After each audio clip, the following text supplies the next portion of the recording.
I hate pickles. I used to hate pickles until the summer of 2015 when I came home from college after 4 years. It was the first summer that I spent at home. And I came home to find out that my mom had suddenly developed unbelievable culinary chops in the past 4 years, she is usually a very good cook, when she made me taste this pickle that she had made. And it wasn't your regular spear pickle or like bread and butter pickles, but these were pickles made with shredded mangoes, green chilies, mustard seeds, spices, sun-dried and fermented in the hot Indian sun. And I had this, and they tasted great with everything. If this sounds like an ad for my mom's future pickle company, it might be. And maybe it was the nostalgia of being home after 4 years, but I ate these pickles every day for the 2 months that I was home until it was time for me to come back to the US. So the day before I was supposed to leave, I was at the breakfast table and I was having these pickles again. And I tell my mom, God, Mom, I really wish I could take these pickles with me. And my mom says, I have an extra jar, you can take it. And I say, but will these transport well? And my mom says, pointing to my dad, your dad will figure that out for you, don't worry. And the reason why it was tricky is because typically most pickles have a vinegar brine, which is what we use to preserve the pickles. But in this case, my mom's pickles were preserved with oil. Lots and lots of oil, which is not very conducive for transcontinental flights. So my dad decided to go all out, no chances so that my clothes all get oily. And he takes out electrical tape and seals the jar of the pickle with one layer, then another, and another. This wasn't enough, so then he takes cling film, 4 layers of cling film around the entire jar. This wasn't enough, puts it in one plastic bag, ties it up, another plastic bag, ties it up, another plastic bag, ties it up. And then we put this monstrous contraption into my check-in bag. If there was any chance of oil leaking and ending up on my clothes, we had ensured that it wasn't going to happen. And then I flew from Delhi to New York. I get through customs, I get through immigration, I come to my uncle's place, and I'm very curious to see how this pickle has held up on this 8,000-mile journey. So I open up my bag, and I take out the pickles, and there's no oil except for like maybe one of the inner layers, and my clothes are all fine, and I'm like, excellent, this is perfect. I'm happy, and I put the pickles in my backpack. I had made it to the US, but the journey wasn't over yet. The next day, I was supposed to fly to Seattle. So I get to LaGuardia, I put my check-in bag through the check-in counter, and then I'm heading to security.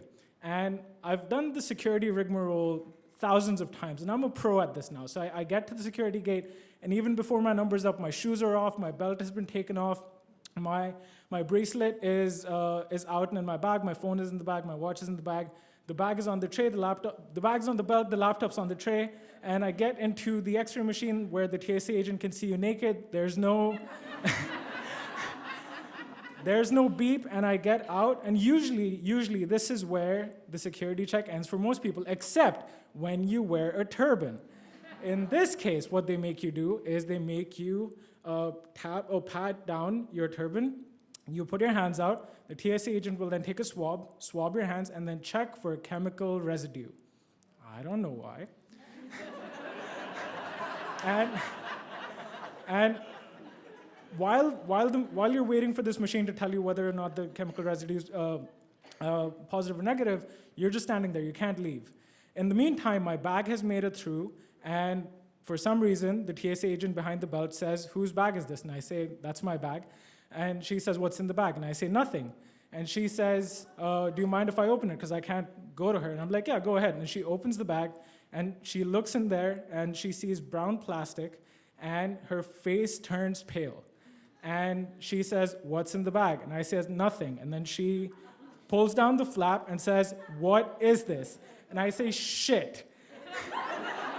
Because in the gloriousness of thinking that I had made it to the US, instead of putting my pickles back in my check-in bag, I had put them in my backpack with a lot of oil in them.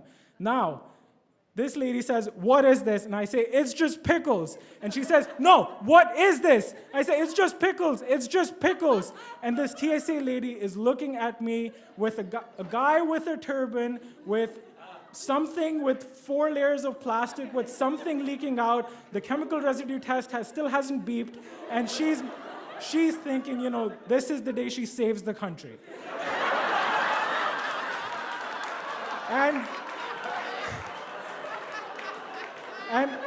And I shout, "It's just pickles, it's just pickles." And she finally hears me right when the chemical residue thing starts beeping and it says it's negative. She pulls me aside and says, "You can't fly with this. There's too much oil." And she says, "You have to go dump this out, and then you come back through security." So I'll go out, and a sane person would typically dump the pickles, get through security, come back in. And usually I'm a sane person. But on this day, I decided that these pickles had already traveled 8,000 miles. I'm not letting them go. So I opened the 3 layers of plastic, the 4 layers of cling film, the 3 layers of electrical tape. I stand in front of the trash can. I turn the pickle jar around and then stop the pickles from falling down with my hand and I let the oil drain out as much as possible. And then I decide to get back in the security line. And at this point in time, I noticed that the TSA lady who had busted me the last time, her shift was over. So now I'm like, I really have a death wish today. And at this point in time, I go through the whole security rigmarole again, through the naked machine and whatever. And this time, I do the chemical residue test, it comes out negative. And another TSA officer is like, "Whose bag is this?" I'm like, "Oh, it's my bag." And he said, "What's in the bag?" And I said, "It's just pickles." He said, "Can you show me?" And I open the bag and I go through the layers again. I show him the pickles and he says, "Okay, you can go." And I'm like, "Where were you 30 minutes ago?" I get on my flight, I'm able to get to Seattle. And now when I think back, I wonder sometimes, why did I not just dump the pickles that day? And the reason why is because when I came to America that time, I knew I wasn't going to go back to India again for another year. So that day, those pickles weren't just pickles. They were a taste of home. Thank you.